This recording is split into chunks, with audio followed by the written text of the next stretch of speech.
So today we're going to talk about one of the most famous cases in bioethics. It's called the God Committee in 1962, and also about a very famous patient called Ernie Crowfeather. It's a very interesting story about the founding of bioethics.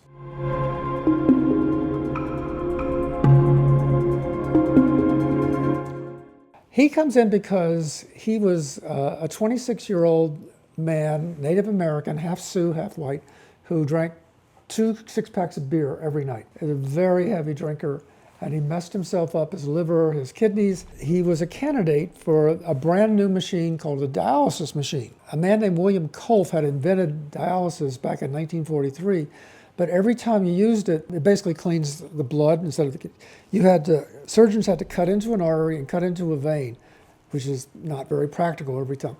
So in 1960, a physician in Seattle named Belding Scribner invented something called the permanent indwelling shunt, which is kind of like a little spigot in your arm. One goes into an artery, one into a vein, and you can turn it off and you can put a tube or a cannula. Unbeknownstly, he actually created the first dialysis machine. Before he knew it, he had like 12 of them. There were hundreds, maybe thousands of people who could use it who were otherwise dying. He did something that's kind of extraordinary.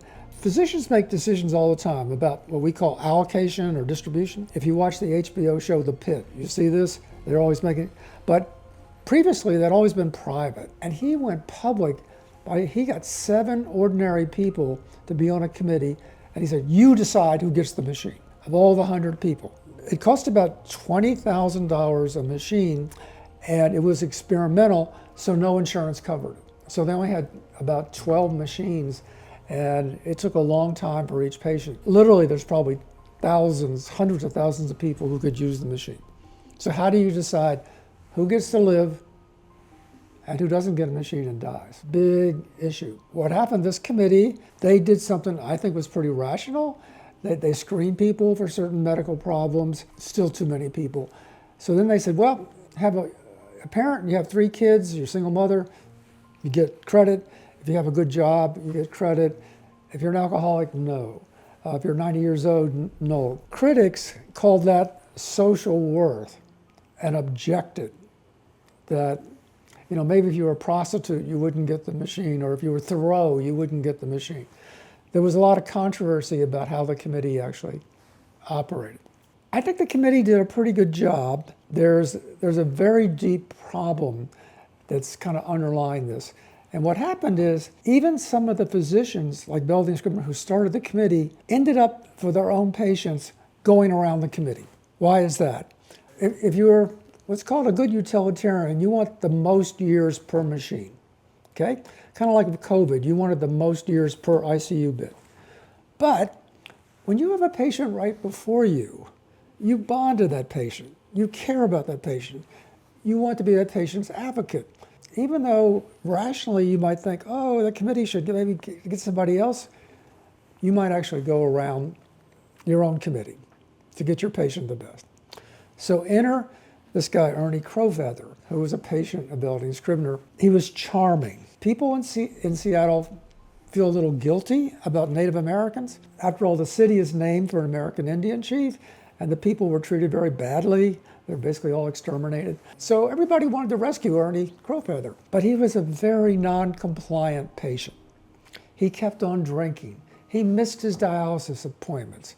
He wouldn't be careful about the cannulas going in. They got infected. He was always complaining, but still very charming. The committee rejected him. They said he's not a good candidate for the machine. So the doctors, they went around their own committee.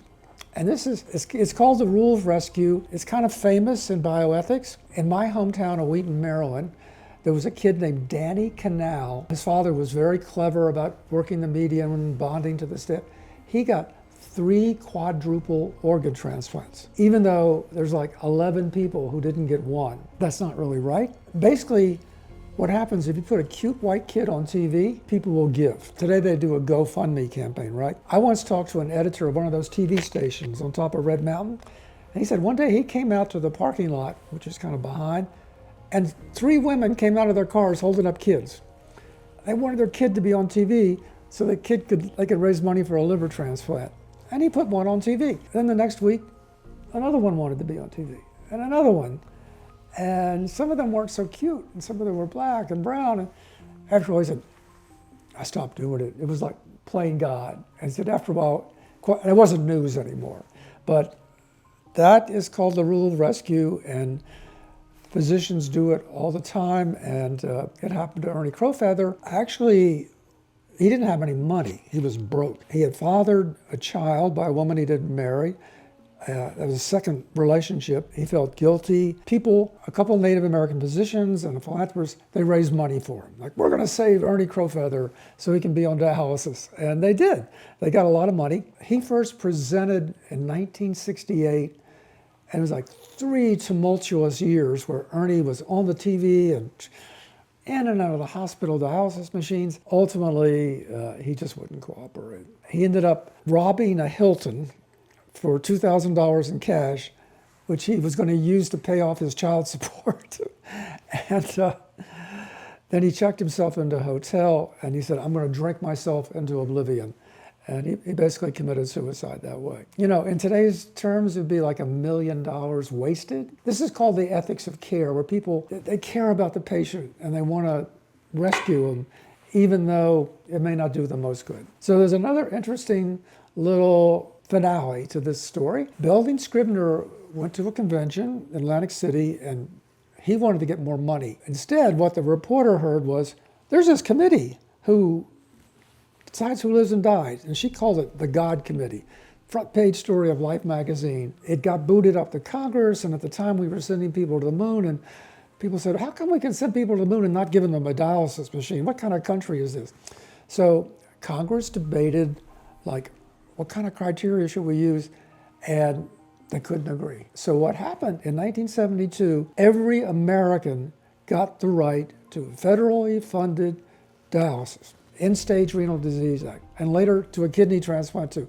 It's the only organ you have a national right to medical care for. Just the kidney, not the heart, not your skin, not your liver, not your brain, but kidneys are covered for everybody. It was also one of the most spectacular misunderstandings of medical economics, because they thought the price would come down as they made more, but the price went the other way. You know why? Because medicine doesn't operate like supply and demand. You get a certain amount, like standard fee, and then you get a little bit of profit. So if you raise the price and your percent of profit raises too, prices keep going up. It was, the projected cost was off by like 100 times. Instead of like 20 million, it costs like 200 million, 2 billion. It's one of the most expensive programs ever. But we all have a right to a dialysis now. Once on a committee, and we had to decide who got a machine, and it was actually a certain kind of treatment. And first thing I said is, well, some people wanted to buy their way in, like a senator, Saudi Arabian sheikh. I said, well, I don't know, we're a public institution. I don't think we should have any criteria that we wouldn't run on the front page of the New York Times, because eventually it's probably going to get out. And we need some public buy-in. We can't be a secret committee. If you tell people what the story is, not everybody's going to agree, but at least they won't think there's some kind of secret in or out. Some bad things have happened when, I don't know if you know the story of Mickey Mantle. He was, supposedly you had to be on a list for a liver transplant and work your way up. And when Mickey Mantle, who's a terrible drinker, baseball player, they jumped him to the top of the list. And they shouldn't have. They also jumped a guy that was governor of Pennsylvania, Pittsburgh, and they in both these cases, like of Ernie Crowfeather, they created like a special criteria, so it didn't sound like they were jumping the original list. They just created a second list. It's a way of gaming the system. During COVID, which most of us experienced, there was a lot of very crucial decisions made about who got admitted to the emergency room, who got treatment, who got an ICU. We don't know what happened, partly because physicians don't want to talk about it.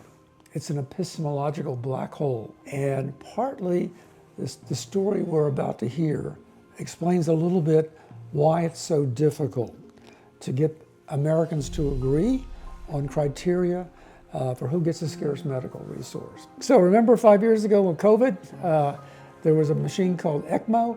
There weren't enough of them.